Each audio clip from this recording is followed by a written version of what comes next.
कुछ साधकों ने प्रश्न किया है, जब ध्यान करते समय सिर के ऊपर कोई ऊर्जा महसूस होती है तो इसका अर्थ क्या है और उस समय हमें क्या करना चाहिए? साधक का यह सवाल बड़ा ही कोमल है और इसी कोमलता में एक गहरी खोज छिपी है। क्या आपने कभी भीतर यह महसूस किया है कि जब आप आंखें मूंदते हैं तो शरीर स्थिर होकर भी भीतर कुछ चलता हुआ सा लगता है? एक ऊर्जा जो सिर की ओर बढ़ती है, जैसे कोई जानी पहचानी पर अदृश्य शक्ति अपने घर लौट रही हो। तो यह ऊर्जा क्या है, कहां से आती है और क्या यह सच में हमारे भीतर कोई परिवर्तन लाती है?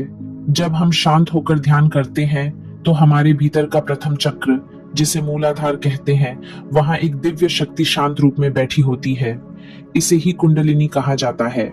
यह शक्ति त्रिकोणाकार मुद्रा में शांत होती है, जैसे कोई सुप्त अग्नि जो अवसर पाते ही ऊर्ध्वगामी हो उठती है।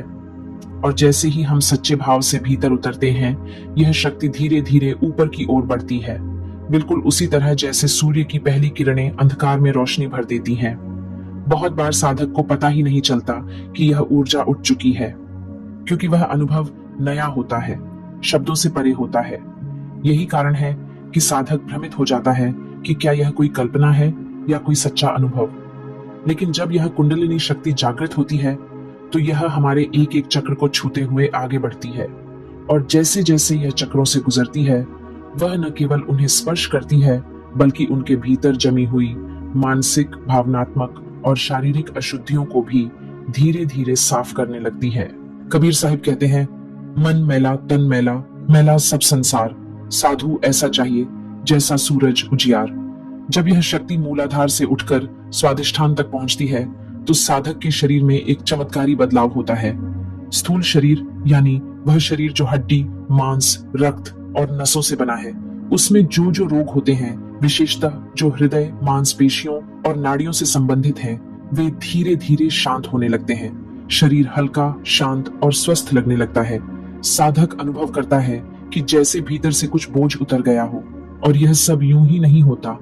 यह संकेत है कि वह शक्ति जो वर्षों से शांत थी, अब काम में लग गई है, सफाई में, जागरण में और हमें उस परम सत्य की ओर ले जाने में। और जब यह शक्ति हमारे भीतर उठने लगती है तो एक रहस्य धीरे धीरे खुलने लगता है। अगर सीधी भाषा में समझें, कुंडलिनी शक्ति का भोजन हमारे भीतर के विकार और दोष होते हैं।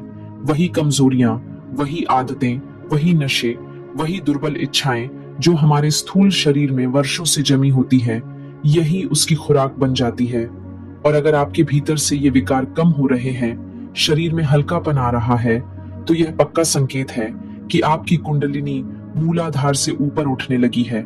लेकिन यदि ऐसा कुछ भी अनुभव नहीं हो रहा तो चाहे कोई कुछ भी कहे, स्वयं को धोखा मत दें। साधना आंख बंद करके नहीं, बल्कि भीतर की सच्चाई देखकर करनी चाहिए। जब कुंडलिनी ऊपर बढ़ती है तो वह सुषुम्ना नाड़ी में प्रवेश करती है, लेकिन वहां उसे अवरोध भी मिलते हैं। ये रुकावटें हमारी ही बनाई होती हैं, हमारी पुरानी आदतें, पुराने कर्म और हमारी अधूरी शुद्धता। थोड़ी सी रुकावट हमारे प्रारब्ध यानी पिछले कर्मों से आती है, लेकिन अधिकांश रुकावटें हम स्वयं इस जीवन में पैदा करते हैं, हमारे आहार, विचार और व्यवहार से। यही कारण है कि संत हमेशा कहते हैं, जीवन को संतुलन में लाओ। आपने कभी गौर किया है कि कुछ भोजन आपको भारी और बेचैन कर देता है, जैसे प्याज, लहसुन या मसूर की दाल। ये चीजें कोई पाप नहीं है, लेकिन इनमें एक तीव्र ऊर्जा होती है जो शरीर में वासनात्मक प्रवृत्तियों को बढ़ाती है, मन को चंचल करती है। दूसरी ओर लौंग, इलायची जैसी चीजें ऊर्जा को ऊपर उठाने में मदद करती हैं। संत मत में भोजन केवल पेट भरने का साधन नहीं, साधना का भाग माना जाता है। इसलिए जब आप भोजन करें तो ना अधिक खाएं, ना बहुत कम। पेट और मन दोनों संतुलित रहें। और यही नियम नींद पर भी लागू होता है। कम से कम 6 घंटे सोना जरूरी है, लेकिन बहुत अधिक सोना या बहुत कम सोना दोनों ही साधना में रुकावट बनते हैं। जीवन के हर हिस्से में संतुलन ही साधना का पहला चरण है। जैसे नदी अपने किनारों से बंधकर शांत बहती है, वैसे ही साधक भी जब अपने व्यवहार और आदतों में संयम लाता है, तब कुंडलिनी बिना किसी बाधा के आगे बढ़ने लगती है। इसलिए प्रिय साधकों, जीवन की साधना में सबसे पहली सीख यही है, हर चीज में मध्यम बने रहना, न अधिक आगे बढ़ना, न पीछे हटना। जैसे सूरज न ज्यादा तेज होता है, न ही अस्त रहता है, बस एक स्थिर प्रकाश देता है। वैसे ही साधक को हर अवस्था में संतुलन बनाकर चलना चाहिए। जब मन केंद्र में रहता है तब ऊर्जा भी उसी केंद्र से उठती है। और जब साधक अपने भीतर की यात्रा शुरू करता है, सिर्फ आंखें बंद करके नहीं बल्कि अपने विचारों को देखना शुरू करता है, अपने कर्मों को समझता है और दूसरों के भले की भावना से जीना शुरू करता है, तो शुद्धता धीरे धीरे उसके भीतर उतरने लगती है। यह शुद्धता कोई बाहरी सफाई नहीं है, यह उस सूक्ष्म शरीर की सफाई है जो हमारे विचारों, भावनाओं और आदतों से बना है। और जैसे जैसे यह भावनात्मक और मानसिक शुद्धता आती है, शरीर में एक गहराई से ऊर्जा का प्रवाह शुरू हो जाता है। ध्यान का वास्तविक फल तब मिलता है जब हम जानबूझकर कोई गलती नहीं करते, जब हम हर कर्म को ईश्वर की ओर मोड़ने का प्रयास करते हैं। उस समय शरीर में कुछ नया घटता है, ऊर्जा धीरे धीरे सिर की ओर बढ़ती है और साधक अनुभव करता है कि उसकी पीठ पर कुछ चल रहा है, जैसे कोई हल्का कंपन, कोई कोमल हरकत। कभी कभी यह ऐसे लगता है जैसे कोई सर्प धीरे धीरे रेंग रहा हो। यह डरावना नहीं होता बल्कि आनंद से भरा अनुभव होता है। यह सब उसी कुंडलिनी शक्ति की निशानी है जो अब भीतर से कार्यरत हो गई है। वह अब जाग गई है और बिना किसी शोर शराबे के बड़ी कोमलता से ऊपर उठ रही है, जैसे कोई प्रेम से भरी मौन प्रार्थना। परंतु यह यात्रा हमेशा सीधी और सरल नहीं होती। जब यह ऊर्जा ऊपर उठती है तो रास्ते में कई बार अवरोध आते हैं। कभी शरीर में कंपन होता है, कभी पीठ या सिर में अजीब सा कुछ महसूस होता है। प्रिय साधकों, जब साधना के समय शरीर में कहीं भी वाइब्रेशन या कुछ चलता सा लगे तो घबराएं नहीं। यह कोई समस्या नहीं है, बल्कि संकेत है कि आपकी कुंडलिनी उस स्थान की सफाई कर रही है। वह उस अवरोध को तोड़ने में लगी हुई है जो वर्षों से आपके भीतर जमा था और जिसे अब मुक्त होना है। लोग इन्हें अनुभव कहते हैं, लेकिन अनुभव केवल वह नहीं जो शरीर को होता है। सच्चा अनुभव तो तब होता है जब आप भीतर से पूरी तरह बदलने लगते हैं, जब आपकी सोच बदलती है, आपके विचार निर्मल होते हैं और आप बिना किसी कारण के भीतर ही भीतर शांति और आनंद से भरने लगते हैं। इसलिए शरीर में जो कुछ हो रहा है उस पर ध्यान मत दें। वह सब तो एक प्रक्रिया है, लेकिन आपकी साधना का मूल बिंदु है भीतर की मौन उपस्थिति। और जब आप पूरी तरह शुद्ध हो जाते हैं, अर्थात जब भीतर की भावना, विचार और जीवन शैली पवित्र हो जाती है, तो शरीर में कोई भी विशेष हलचल नहीं होती, न कंपन, न चींटियों जैसा कुछ, बस गहरी स्थिर शांति। उस स्थिति में साधक सीधे ध्यान की गहराई में चला जाता है, जैसे लहरों के पार कोई स्थिर महासागर हो। और जैसे जैसे कुंडलिनी एक एक चक्र को पार करती है, वैसे वैसे एक गहन आनंद साधक के भीतर उतरता है। यह आनंद कोई तेज उत्सव जैसा नहीं, बल्कि एक मधुर मौन आनंद होता है, जैसे किसी ने हृदय में रेशमी गीत रख दिया हो। ध्यान में साधक ऐसा अनुभव करता है कि अब आंखें खुल ही न जाएं, भीतर बैठा रहना, मौन रहना, यही सबसे प्रिय लगने लगता है। और जब यह ऊर्जा सारे चक्रों को पार कर आज्ञा चक्र तक पहुंचती है, वहां जहां त्रिवेणी होती है, जहां तीनों नाड़ियां मिलती हैं, तो साधक एक विशेष मोड़ पर पहुंच जाता है। त्रिवेणी ते जो नीर भरे सो पावे अमृत धाम, जो पिए निर्मल भाव से तिस बिन से हरि नाम। त्रिवेणी का यह स्थान वही है जहां इड़ा, पिंगला और सुषुम्ना एकत्र होती है। यही वो मोड़ है जहां आत्मा पहली बार उस गहराई से झांकती है जो अनंत है। और अब यह यात्रा और भी सुंदर होने वाली है। यह त्रिवेणी चक्र कोई साधारण स्थान नहीं है प्रिय साधकों। यही वो बिंदु है जहां हमारी तीन सूक्ष्म धाराएं इड्डा, पिंगला और सुषुम्ना गंगा, यमुना और सरस्वती की तरह मिलती है। और जैसे तीर्थराज प्रयाग में त्रिवेणी संगम में स्नान करने से तन पावन होता है, वैसे ही इस आंतरिक त्रिवेणी में ऊर्जा का स्नान आत्मा को जागृत कर देता है। इसलिए संतों ने कहा है, जो त्रिवेणी में भीतर उतर गया वही सच्चा साधु है। लेकिन यहीं पर एक गहरा रहस्य भी छिपा है। बहुत से साधक इस चक्र तक पहुंचते तो हैं, पर वहीं उलझ भी जाते हैं, क्योंकि यह वो बिंदु है जहां चेतना का द्वार खुलने ही वाला होता है और अक्सर मन फिर से कुछ अनुभव की लालसा में गिर जाता है। पर याद रखिए, कोई भी चक्र, चाहे मूलाधार हो या आज्ञा, हम अपनी इच्छा से नहीं खोल सकते। इन्हें खोलने का अधिकार केवल उस दिव्य ऊर्जा को है जो हमारी भीतर की यात्रा का संचालन कर रही है।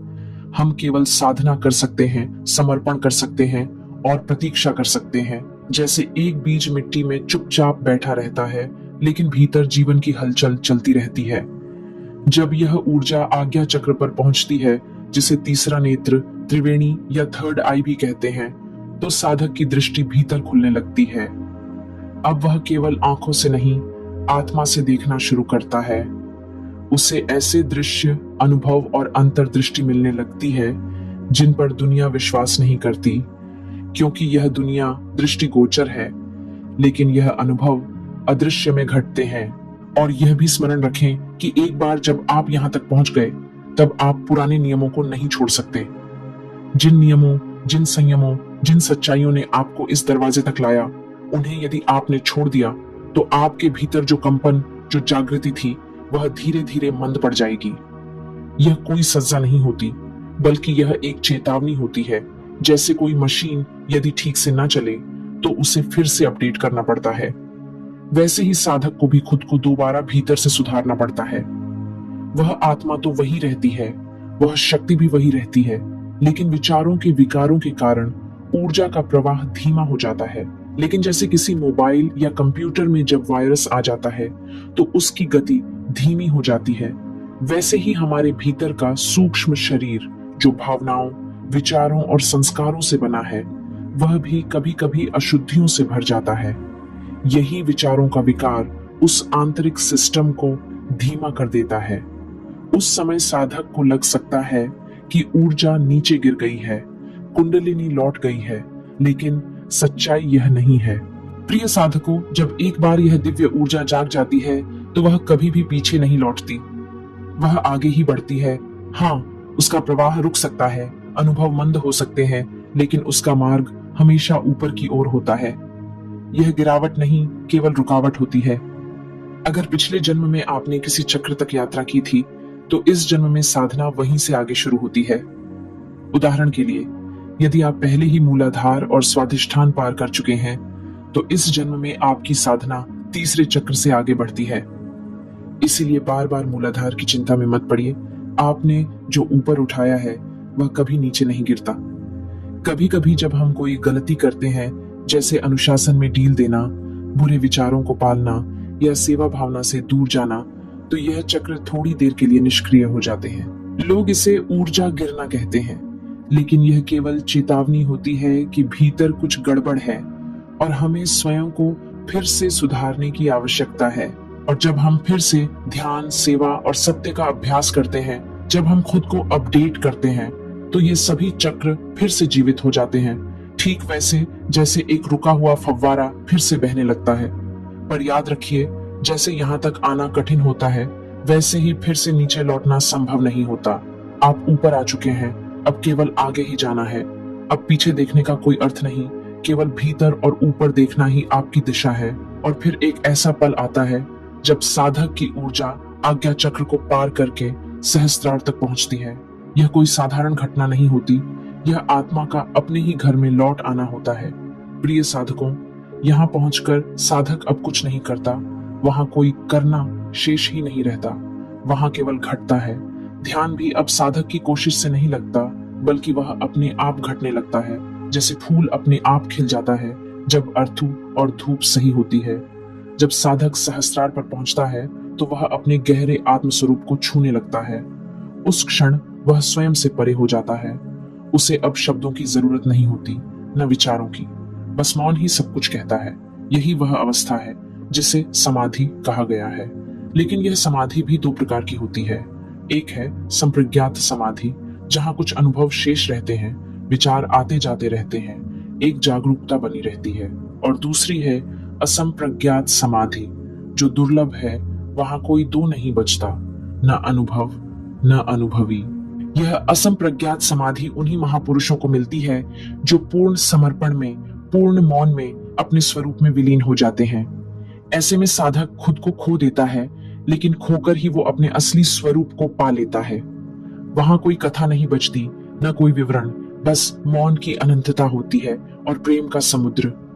और जो लोग साधना में अनुभव को ही सब कुछ मान बैठते हैं, उन्हें समझना होगा कि शरीर में होने वाली अनुभूतियां अक्सर शरीर की रुकावटों का संकेत होती हैं, जितनी अधिक रुकावट उतने ही अधिक अनुभव। जैसे किसी टूटी हुई मशीन से आवाजें ज्यादा आती हैं, वैसे ही जब हमारा सूक्ष्म शरीर बाधित होता है तब अनुभव भी ज्यादा प्रतीत होते हैं। सच्चा अनुभव वह होता है जहां सब अनुभव शांत हो जाए, और वहां साधक केवल मौन में डूबा होता है, जहां कुछ कहना भी भारी लगने लगे। जब मैं था तब हरि नहीं, अब हरि है मैं नाही। सब अंधियारा मिट गया जब दीपक देखा माही। अब जरा ठहर कर सोचिए प्रिय साधकों, अगर शरीर में कोई बीमारी ना हो तो क्या दर्द हो सकता है? नहीं ना।